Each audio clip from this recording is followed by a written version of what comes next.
صورتیں نہ جانے کس دیس بستی ہیں، اب جن کے دیکھنے کو آنکھیں ترستی ہیں۔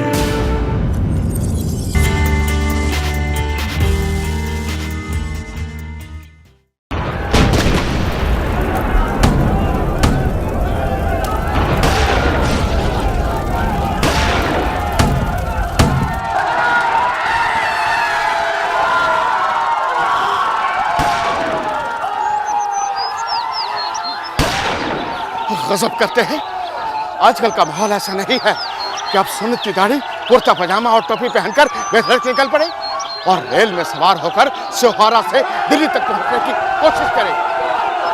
فرقہ پرست سب انسانیت بھول بیٹھے ہیں۔ اگر ریل میں میں نہ ہوتا تو میری مانیے، کچھ عرصے کے لیے آپ کہیں پناہ گزین ہو کے بیٹھ جائیے۔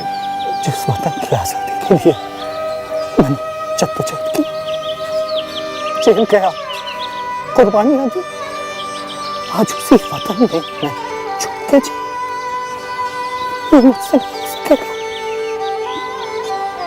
جو زندگی میں بھاگ کر بچا لوں گا وہ کس قیمت کے ہوئے بھلا؟ آپ خود سوچیں، یہ وقت بھاگنے کا ہے یا جان دینے کا؟ آپ سوچیں۔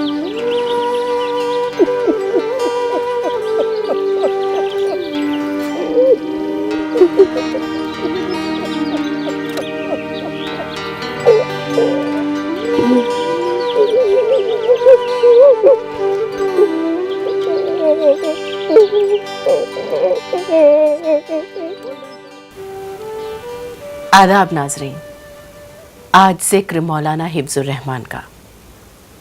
آپ کی شخصیت دین و دنیا اور عقل یعنی جامع شریعت اور سندان عشق کا خوشگوار امتزاج تھی۔ آپ نے علماء دیوبند کی پروقار مجاہدانہ روایات کے ساتھ گاندھی جی اور جواہر لال نہرو کے دوش بدوش چل کر آزادی کی لڑائی میں حصہ لینے کے لیے دو سطح پر کام کیا۔ جمعیت علماء ہند کے پلیٹ فارم سے بطور مسلمان مسلم لیگ اور اس کے دو قومی نظریے کی مخالفت کی۔ آپ کہتے تھے، ہندوستان کی آزادی کی یہ جنگ کامیاب ہو کر رہے گی، دیر یا سویر انگریزوں کو یہاں سے جانا ہی پڑے گا۔ اگر آزادی کی جنگ میں اور اس کی قربانیوں میں ہم مسلمانوں کا حصہ نہ ہوا تو آزادی کے ثمرات میں بھی ہمارا حصہ نہ ہوگا اور ہم رعایتوں کی بھیک مانگیں گے۔ اگر ہم جد و جہد آزادی میں حصہ لیتے ہیں تو کل جب ملک آزاد ہوگا تو ہم بھی اس کے ثمرات کے حصے دار ہوں گے۔ آپ جمعیت کے پلیٹ فارم سے کانگریس کے ساتھ جڑے اور بطور ہندوستانی انگریزوں کی مخالفت کی۔ برٹش اقتدار کو گھمنڈ ہے کہ اس کی حد سلطنت میں سورج غروب نہیں ہوتا، لیکن میں بتا دینا چاہتا ہوں کہ وہ اس گھمنڈ میں نہ رہے۔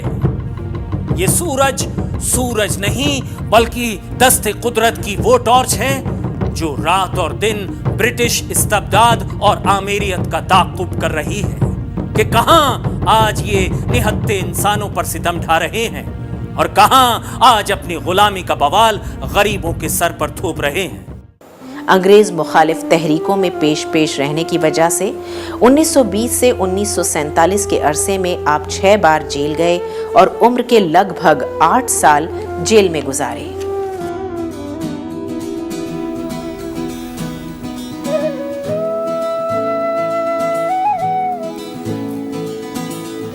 آپ سے ایک پولیس افسر ملنا چاہتا ہے۔ ملنا چاہتا ہے یا مجھے لینے آیا ہے؟ بھیجو اندر۔ دیکھا میاں، آ گیا بلاوا۔ برطانوی حکومت برداشت نہیں کر سکتی کہ کانگریس اپنا کام کرے۔ آئیے جناب، آئیے، وارنٹ لائے ہیں نا، دکھائیے۔ میں سوچ ہی رہا تھا، عالمی جنگ زوروں پر ہے، کانگریس خلاف قانون جماعت قرار دی جا چکی ہے، हजारों मेंबरान कांग्रेस गिरफ्तार हो चुके हैं, तो फिर भला मैं बाहर कैसे हूं? चलिए जनाब, मैं तैयार हूं। आइए।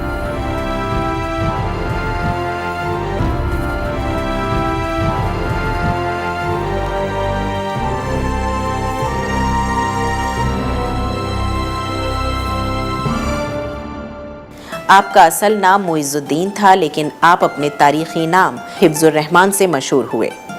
आप 1901 में ज़िला बिजनौर यूपी के तारीखी कस्बे स्योहारा में एक ज़मींदार खानवादे में पैदा हुए थे। स्योहारा के मदरसे फैज़ आम से दरस निज़ामी मुकम्मल किया और फिर मज़ीद दीनी तालीम के लिए दारुल उलूम देवबंद में दाखिला लिया। बहरुल उलूम हज़रत मौलाना अनवर शाह साहब कश्मीरी से आपने इल्म हदीस का दर्स हासिल किया। हमारे आका हज़रत मोहम्मद सल्लल्लाहु अलैहि वसल्लम कुफ़ार के ज़ोर सितम से परेशान थे। आपको बशारत हुई कि आप मक्के से मदीने हिजरत फरमाएं। आपने हुक्म इलाही की तायीद की और हिजरत के वक्त वतन अजीज को खिताब करके फरमाया कि खुदा की कसम, खुदा की तमाम जमीन में तू ही मुझे सबसे प्यारा है। अगर मेरी कौम तेरे अंदर से मुझे ना निकालती तो मैं कभी भी तुझसे अलग नहीं होता। इसका मतलब वतन से मोहब्बत और वफादारी सुन्नत नबवी की पैरवी है। बिल्कुल। एक सच्चा मुसलमान जज्बा हुब्बे वतनी से खाली नहीं हो सकता। इसी वजह से 1866 में दारुल उलूम वजूद में आया। मौलाना कासिम ने 1857 की तबाही देखी और उसे देखकर तहरीक आज़ादी का इसे मरकज़ बनाया। दारुल उलूम के गर्मा गर्म माहौल ने तहरीक आज़ादी की चिंगारी को आपके दिल में सुलगा दिया था। तालीम से फारिग होने के बाद आप मुआविन मुदर्रिस की हैसियत से दारुल उलूम के उस्ताद मुकर्रर हुए थे। यहाँ से आप डाभेल गए। महात्मा गांधी की क़यादत में तहरीक सिविल नाफरमानी शुरू हुई। आप डाभेल की जामिया में अरबी पढ़ा रहे थे कि आपको पता चला कि गांधी जी नमक सत्याग्रह के सिलसिले में धृतराष्ट्र आए हुए हैं। तो आप मुफ्ती अतीकुर रहमान के हमराह डांडी मार्च में शमूलियत के लिए गांधी जी के पास पहुंचे। बापू, सूरह निसा में अल्लाह पाक फरमाता है कि सबके साथ नेकी करो, यहाँ तक कि राह चलने वाले के साथ भी। वो पसंद नहीं फरमाता जो लोग दूसरों के साथ बुरा बर्ताव करते हैं या फिर घमंड करते हैं। और इस अंग्रेज कौम में तो बापू सिवाय तकब्बुर के कुछ है ही नहीं। और फिर जब ऐसे लोगों को अल्लाह पसंद नहीं फरमाता तो फिर हम कौन होते हैं भला? इस तरह से ये कौम हमारे मुल्क का इस्तेसाल कर रही है, ये किसी से छुपा नहीं। अब नमक तक पर महसूल लगा दिया। जब हमें मालूम हुआ कि आप इसके खिलाफ एहतजाज के सिलसिले में धृतराष्ट्र तशरीफ ला रहे हैं, तो हम दोनों डांडी मार्च में शमूलियत के लिए यहाँ पहुँच गए। सच तो ये है कि आपको इस तहरीक की मदद के लिए परमात्मा ने भेजा है। हाल ही में मैंने अखबार में पढ़ा है कि आपके मोहतरम उस्ताद ने एक जलसे में मोहम्मद साहब की एक हदीस का जिक्र करते हुए कहा था कि जिंदगी की 3 बुनियादी चीज़ें हैं, पानी, घास और नमक पर टैक्स लगाना नाजायज़ है। जी जी, इस हदीस का जिक्र उन्होंने लाहौर में मुनक़िद अंजुमन खुद्दाम के एक जलसे में किया है। मुझे इस हदीस का अंग्रेजी में तर्जुमा चाहिए। मैं इस हदीस को नमक सत्याग्रह के साथ जोड़कर उसे ज़्यादा मजबूत बनाना चाहता हूँ। इंशाअल्लाह आपको ये तर्जुमा जल्द से जल्द मिल जाएगा बापू। मैं इंतज़ार में रहूँगा। मुझे लग रहा है जैसे नमक सत्याग्रह के लिए मोहम्मद साहब की तायीद हासिल हो गई हो। बापू, हम फौरन हासिल होते हैं। ठीक है, आइए।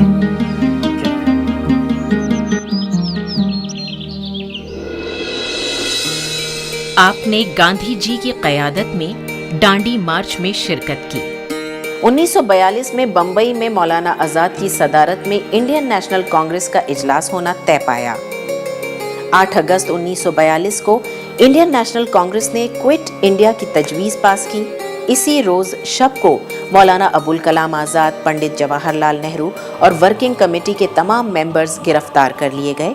इसी अफरा तफरी में मौलाना हिफ्जुर रहमान भेस बदल कर किसी तरह स्योहारा होते हुए दिल्ली पहुँचे और यहाँ पहुँचते ही आपने मजलिस आमिला जमियत उलमाए हिंद की हंगामी मीटिंग तलब की और उस मीटिंग में ये तय किया कि कांग्रेस ने जो क्विट इंडिया की तजवीज़ पास की है उसे कसीर तादाद में तबाह कराकर मुल्क के गोशे गोशे में पहुंचाया जाए।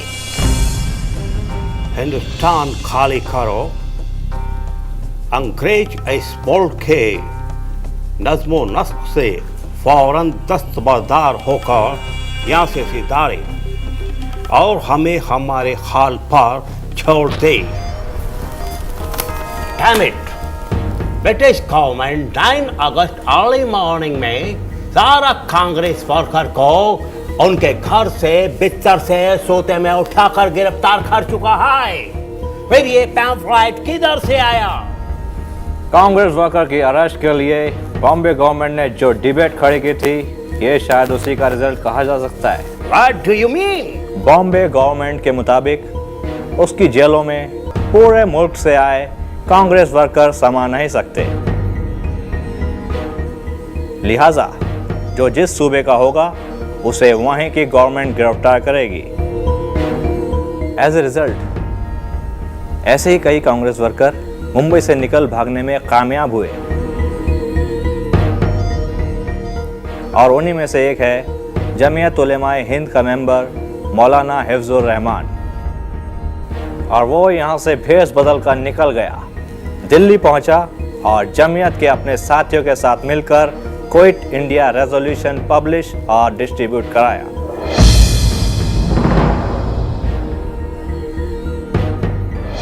इस तरह तमाम कांग्रेस मेंबर्स के नज़रबंद होने के बावजूद हिंदुस्तान छोड़ो का पैगाम हर खासो आम तक पहुंचा। इस ज़माने में हुकूमत ने सियासी कैदियों के लिए पैरोल की सूरत मंजूर की थी, यानी ज़रूरत पड़े तो सियासी कैदियों को कुछ मुद्दत के लिए आर्जी रिहाई मिल सकती थी। जेल में आप बीमार थे और घर में आपकी बड़ी साहबजादी खालिदा तपेदिक से लड़ रही थीं। आप चाहते तो इस बीमारी की बिना पर बाआसानी पैरोल मिल सकती थी, लेकिन आपके मजबूत इस्तक़लाल ने आपको इसकी इजाज़त नहीं दी।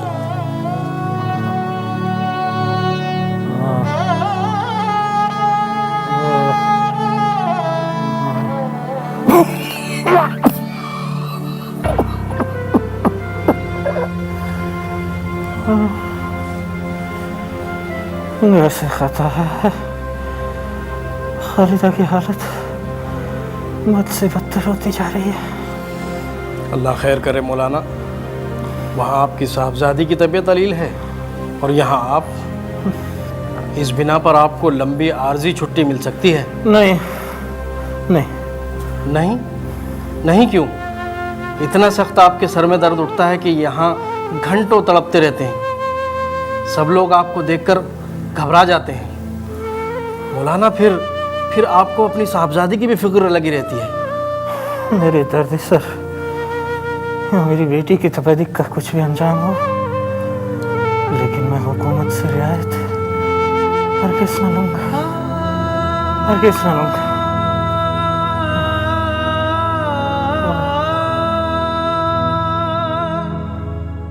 सभी जानते हैं कि बरतानवी साम्राज्य की हिमायत और तायीद से दो कौमी नजरिए का आगाज हुआ। जंग आज़ादी अंग्रेज़ों से थी। इसके बरक्स दो कौमी नजरिए का मुहाज वो था जहां खुद अपनों से मुकाबला था। आप इस सख्त मुकाबले में पेश पेश थे। आपने बेशुमार किताबचे और पैम्फलेट्स तकसीम हिंद की मुखालिफत में शाया किए और मुल्क के मुख्तलिफ इलाकों में तकरीरें भी कीं। हिंदुस्तान हमारा वतन है, यह हमारी रिवायात का मखज़न और हमारी तहजीब व सकाफत का गहवारा है। इसके दरो दीवार पर हमारी 1000 साला तारीख के निशानात कंदा हैं। अगर पंडित जवाहरलाल नेहरू को यहाँ रहने का हक है तो कोई वजह नहीं कि उन्हीं जैसा हमारा हक भी इस सरजमीन पे ना हो। तकसीम हिंद और पाकिस्तान अंग्रेज की पुरफरेब सियासत की साजिश है और इससे ज्यादा कुछ नहीं।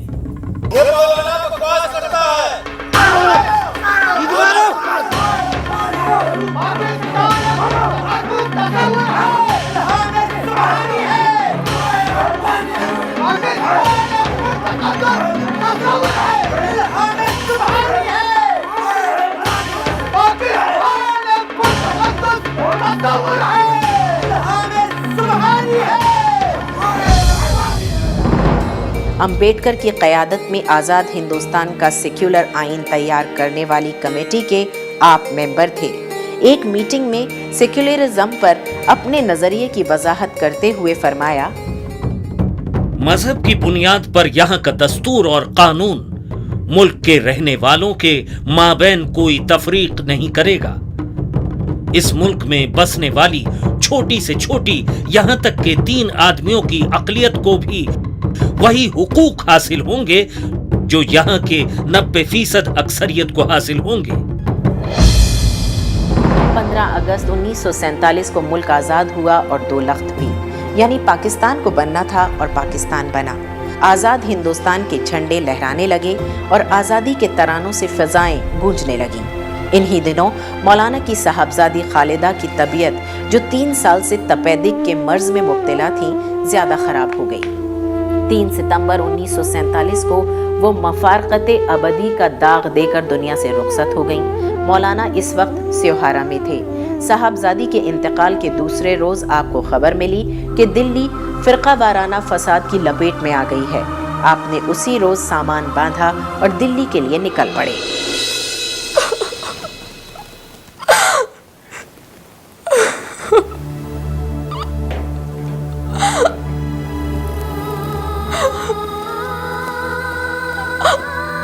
मुझे फौरन दिल्ली पहुंचना होगा बेगम।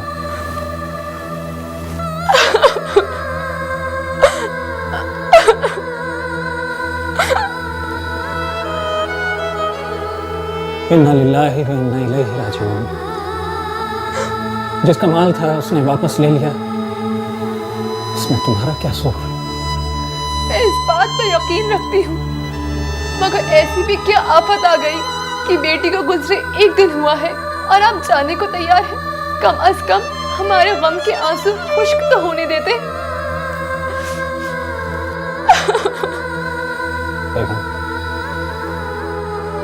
मशरकी पंजाब का तूफानी बरको बला दिल्ली पहुंच गया है।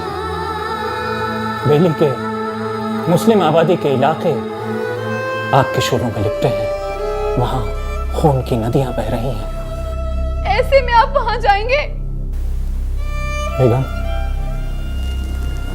मैंने अपने और अपने खुदा के दरमियान ये अहद किया है कि पाकिस्तान की मुखालफत व मुआफ़क़त के तमाम किस्से मेरे लिए ख़त्म हुए।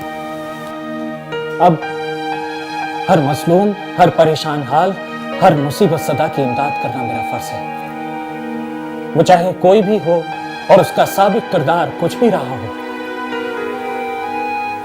इस वक्त मुल्क व कौम को मेरी ज़रूरत है, और अगर खुदा को मेरे जरिए ज़रूरत पूरी करानी है तो वो मेरी जिंदगी की हिफाजत भी करेगा।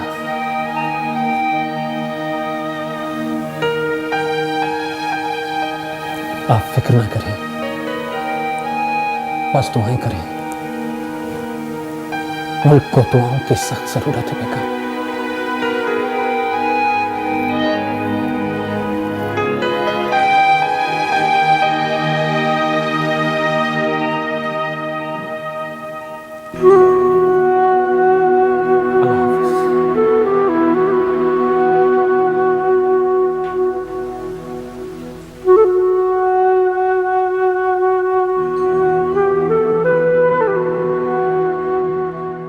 जान हथेली पर लिए मौलाना दिल्ली पहुंचे।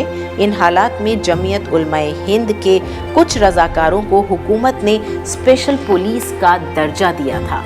इनको बंदूकें भी दी थी और ये दस्ता मुजाहिदे मिल्लत के ज़ेरे कमान अपने फराइज अंजाम दे रहा था। जहां फसाद की इत्तला मिलती, मौलाना फौरन पहुंचते। आप अवाम और हुकूमत दोनों के राब्ते में रहते। गांधी जी को आप पर बहुत एतमाद था। रोज़ाना सुबह को गांधी जी के पास पहुंचना, उन्हें हालात से बाखबर करना और इस सिलसिले में इंतज़ामी मशवरे देना और ज़रूरी अहकाम लेना आपका मुकर्ररा मामूल था। अगर किसी दिन मौलाना को ज़रा देर हो जाती तो गांधी जी परेशान हो जाते थे। मौलाना, आपको आने में देर हुई तो मैं परेशान हो गया। आप शहर के हालात बिल्कुल सही समझ रहे हैं बापू। बापू, अहिंसा के जरिए अंग्रेजों से इतनी बड़ी जंग हमने जीत ली, लेकिन अब ये क्या? इस सरजमीन पर खून की नदियां बह रही हैं। आंसू, खौफ और दहशत है, मायूसी है। मासूम लोग मौत मारे जा रहे हैं बापू। मुल्क के बंटवारे का सबसे बड़ा अलमिया मशरक़ी और मगरबी पंजाब के तबादला आबादी का फैसला है। मौलाना, मुझे हालात के इस तरह पलटने का अंदेशा था, तभी तो मैं बंटवारे की मुखालफत कर रहा था। आज़ादी की कीमत अगर अपनी दौलत को कर चुकाई है, बहुत बड़ी कीमत चुकाई है बापू, बहुत बड़ी कीमत चुकाई है। हालात से मैं मुतमईन नहीं हूँ मौलाना।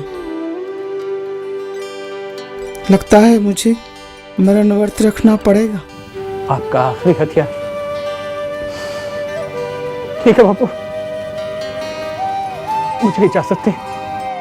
ठीक है मौलाना, लेकिन मुझे हुकूमत दिल्ली और हुकूमत हिंद को शहर के हालात से पूरी तरह वाकिफ रखिएगा। बेहतर है बापू। अल्लाह अल्लाह करके हालात काबू में आए, लेकिन मौलाना की दौड़ धूप बदस्तूर जारी रही।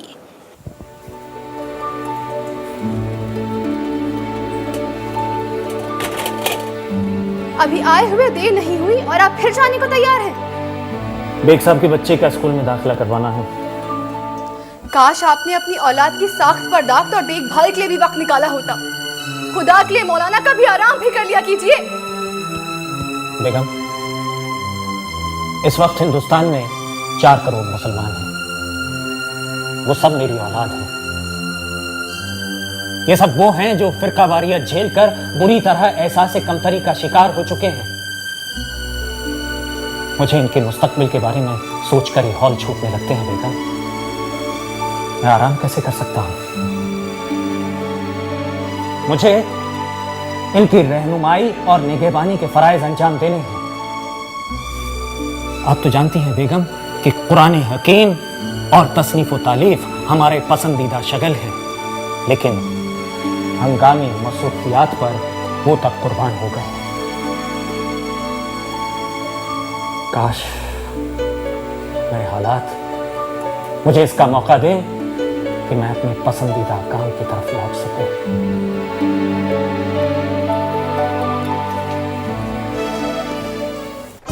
मौलाना हिफ्जुर रहमान बहुत से रसाइल और अखबार से मुंसलिक रहे। क़ससुल कुरान और इस्लाम का इक़्तिसादी निज़ाम, ये तहक़ीक़ व तनक़ीद पर मुश्तमिल आपकी दीन इस्लाम से मुताल्लिक़ किताबें हैं। इन तसानीफ़ की इनफ़रादियत और ख़ूबसूरती ये है कि इनमें ज़बान और बयान ठेठ मौलवियाना नहीं है। उनमें अदबी लताफ़त और शगुफ्तगी पैदा करने की कामयाब कोशिश की गई है। आप मुत्तकी थे। जमीयत उलमाए हिंद के नाजिम की हैसियत से आपने कभी कोई अलाउंस या भत्ता कबूल नहीं किया। आप अपनी किताबों की आमदनी से गुजर बसर करते थे। 1934-35 में मौलाना उत्तर प्रदेश सूबाई कांग्रेस के मेंबर बने और आखिर तक आप उत्तर प्रदेश से ही all India Congress working committee के रुकन मुंतखब होते रहे। मौलाना ने अपनी जिंदगी का आखिरी इलेक्शन 1962 में लड़ा था। उन दिनों आप बहुत बीमार थे, लिहाजा इलेक्शन के काम में हिस्सा नहीं ले पाए थे, लेकिन इसके बावजूद आप 17,000 वोटों से जीते। आपको कैंसर हो गया था और 1 अगस्त 1962 को आप जहाने फानी से कूच कर गए।